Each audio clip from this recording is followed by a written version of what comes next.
बिल्कुल एब्सोल्युटली गलत तज्जिया है, क्योंकि नंबर्स उनके सामने नहीं, नंबर्स मेरे सामने। काफ लीग ने 13,341 लिए थे 2008 में, और नून ने 25,567 और पीपीपी ने 16,625। तो लीड जो अगर पी और नून की, पीपीपी और नून की थी 42,000 वर्सेस 13, तो उससे तो कहीं ज्यादा हमने इस दफा लिया है। तो बात क्या कर रहे हैं, बात क्या कर रहे हैं? नहीं, एक सेकंड। और दूसरी जो उन्होंने एनालिसिस पूरे मुल्क की है, कहाँ है नून सिंध में और कहाँ है नून बलोचिस्तान में, बात क्या कर रहे हैं? खामा से ट्विस्ट कर रहे हैं बातों को। और मैं वापस आना चाह रही हूँ, साथ ने जो एलिगेशंस डाली हैं, बात सारी ये है कि ये ह्यूमन राइट वायलेशंस हैं। हमारे पास ऐसे भी जाली इनके कार्ड्स हैं जिसपे ये तायरा यासीन ये बार बार आए हैं, ये खवातीन और बुरके पहन के आई हैं, और गवर्नमेंट की पोलिंग एजेंट्स ने इनको रोका है और फिर निकाला है। So basically what I am trying to say is कि धांधली अगर इन्होंने की है वो हर लेवल की है, लेकिन गलती हुई है। नो, बॉयकॉट नहीं कर रहे। एक सेकंड, अब सुने नहीं, एक सेकंड, अभी खत्म नहीं हुए रिजल्ट्स। मैं एक सेकंड बात करना चाह रही हूँ कि जो लीड है वो हमने टोटली आगे हुए हैं हम लोग के नंबर्स। असल में फहद, मैं इसमें इंटरप्ट करना चाहूंगा अपनी बहन को कि दुनिया में दो तरह के नजरिए हैं, दो तरह के नजरिए हैं, एक सच, एक झूठ, एक नेकी, एक बदी। आप नेकी 10 पर्दों के अंदर बैठ के करते रहें, देर या बदेर जब भी उसका रिजल्ट निकलेगा अच्छा निकलेगा। बदी 50 पर्दों के अंदर बैठ के कर लें, जब भी उसका रिजल्ट निकलेगा बुरा निकलेगा। इनफैक्ट पाकिस्तानी कौम ने इनको रिजेक्ट कर दिया था, बाकी रही सही कसर इस इलेक्शन में निकल गई। इनफैक्ट मैं समझता हूँ फहद भाई कि इंसान के कातिल से पहले जो एहसान का कातिल है उसको फांसी चढ़ा देना चाहिए। ये वो लोग हैं जिनको पाकिस्तान की अवाम ने रिजेक्ट किया है, जिन्होंने परवेज मुशर्रफ के साथ बैठ के इस्लाम और पाकिस्तान के तशख्खुस को पामाल किया इक्तदार के लिए, चंद दिनों के इक्तदार के लिए। कहां गया वो इक्तदार, कहां गई वो शान बान, वो सब खत्म हो गई। अब पाकिस्तान की बात होनी चाहिए।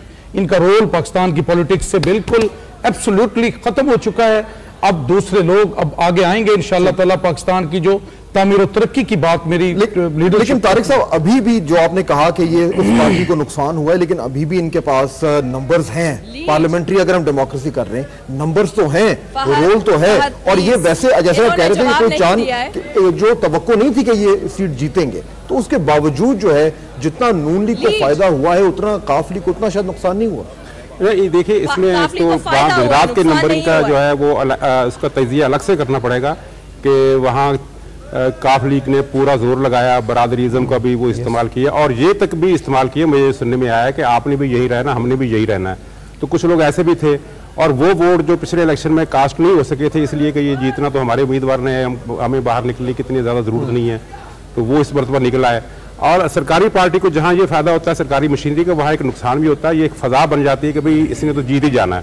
तो बहुत सारे लोग, ये पहली मरतबा नहीं हमेशा हुआ है कि बरसर इक़्तिदार पार्टी के हामी बहुत ज़्यादा नहीं निकलते, और इसीलिए तकरीबन जितना भी आप रिकॉर्ड पुराना देख लें, बरसर इक़्तिदार पार्टी को उम्मीदवार जीतता है बहुत कम वोटों से, बल्कि पोलिंग की रेशो ही कम होती है।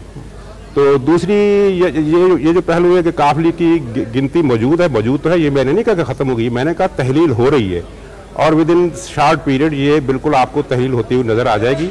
और ये आज उसका एक सबूत था। आप 1 साल के बाद प्रोग्राम कीजिए, मुझे बुलाइएगा, और फिर मुझे आप कहिएगा कि मैंने कितना। ठीक है, आपकी पेशेंट को आपको बुलाएंगे। जी लास्ट वर्ड इनकी पूरी एनालिसिस 0/0 इसलिए है क्योंकि इनको यही नहीं समझ में आया है कि हमने एक्चुअली गेन किए नंबर्स। इन्होंने क्या किया, अनहोली अलायंस की है। और सोचें, जरदारी के जो है तस्वीरें लगी हुई थी नवाज शरीफ के साथ, और जिस तरह की अनपार्लियामेंट्री लैंग्वेज जरदारी साहब के खिलाफ इनके ही MNAs बैठ के करते हैं पार्लियामेंट में, वो सब भूल गए। ये अनहोली अलायंसेस वोटों की खातिर सब कबूल है। क्या किया इन्होंने, दोनों पार्टी साथ आई है। आप तो परवेज मुशर्रफ को नहीं करते भाई, आपके चौधरी तो परवेज मुशर्रफ को नहीं करते, जिनकी वजह से परवेज मुशर्रफ की वजह से मैं कहूँ डिसेबल लोग प्राइम मिनिस्टर बन गए इस मुल्क के, उसे भी ऑन नहीं करते आप लोग। तो आपकी अपनी जमात के लोगों को, मियां अजहर को आपने डिसोन किया, हुमायूं को, सब लोग सब इनको छोड़ के जा चुके हैं। अब इनके पास बचा कुछ नहीं है। और आज पाकिस्तान की आवाम ने एक फैसला किया है, एक फैसला किया है, एक मैसेज दिया है। फाद भाई एक मैसेज दिया है, फाइनल वर्ड फिर मैं उनके पास जाऊंगा। यस, एक मैसेज दिया है, और वो मैसेज ये है कि जहर को अमृत कहो, ना सांप को मोर कहो, इस घर को बचाना है तो फिर चोर को चोर कहो, इंसान को तो सभी इंसान कहते हैं। लास्ट वर्ड मेरी आदत नहीं है, जितनी बयानबाजी आपने सुन ली है, टोटली यूजलेस बयानबाजी। सिंपल सिचुएशन ये है कि इनको पाकिस्तान पीपल्स पार्टी का सहारा लेना पड़ा इस गुजरात में आके, और जिस तरह से इन्होंने जो है वोट्स लिए हैं, तो ये तो इनके सामने है। तो कौन सी जीत की बात इस्लामी ने इनका सहारा लिया जी लाहौर के इलेक्शन में, और इन्होंने जमात इस्लामी का कैंडिडेट विड्रॉ किया इनके हक में गुजरात में। ये हमारी बात करते हैं, इन्होंने जमात इस्लामी का सहारा लिया है और दूसरी जमातों का, और जिस तरह से इन्होंने फहद भाई इलेक्शन लड़ा, कभी आप सर्वे करवाएं गुजरात के अंदर एक एक बच्चा जो अपने आप को किंग समझता था, लोगों के जाके पांव पड़े हैं। ठीक है, वक्त हमारा खत्म हो गया है। तीनों मेहमानों का मैं शुक्रिया अदा करना चाहूंगा। एक अहम डिबेट थी कि आज के इलेक्शन के बाद सियासी सूरत हाल क्या होगी, किसने ज्यादा, किसको फायदा हुआ, किसको नुकसान हुआ, और अगर लीड कम हुई है तो क्या काफ लीग का जो मुस्तकबिल है पाकिस्तान की सियासत में, उस पर मनफी असरात पड़ेंगे या मुस्बत। जानने की कोशिश की। कल इंशाअल्लाह नए टॉपिक के साथ आएंगे। फहद हुसैन को इजाजत दीजिए। खुदा हाफिज़।